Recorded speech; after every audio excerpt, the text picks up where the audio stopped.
Breaking news చూస్తున్నాం. హైదరాబాద్ లోని పరీక్షా కేంద్రాల్లో మాస్ కాపింగ్ ఘటన వెలుగులోకి వచ్చింది.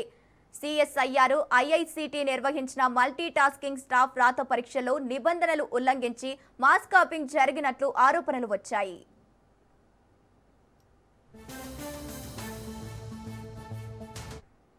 మే 17న నాచారం సెయింట్ పాయిస్ డిగ్రీ కళాశాలలో ఈ పరీక్ష నిర్వహించారు. అటెండెంట్, క్లర్క్, హెడ్, కుక్ వంటి 4th క్లాసు ఉద్యోగాల కోసం ఈ రాత పరీక్ష జరిగింది.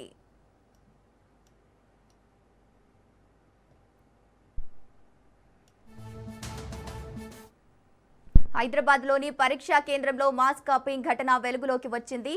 సిఎస్ఐఆర్ ఐఐసిటి నిర్వహించిన మల్టీ టాస్కింగ్ స్టాఫ్ రాత పరీక్షలో నిబంధనలు ఉల్లంఘించి మాస్ కాపింగ్ జరిగినట్లు ఆరోపణలు వచ్చాయి. మే 17న నాచారం సెయింట్ పాయిస్ డిగ్రీ కళాశాలలో ఈ పరీక్ష నిర్వహించారు. అటెండర్, క్లర్క్, హెడ్ కుక్ వంటి 4th క్లాస్ ఉద్యోగాల కోసం ఈ రాత పరీక్ష జరిగింది.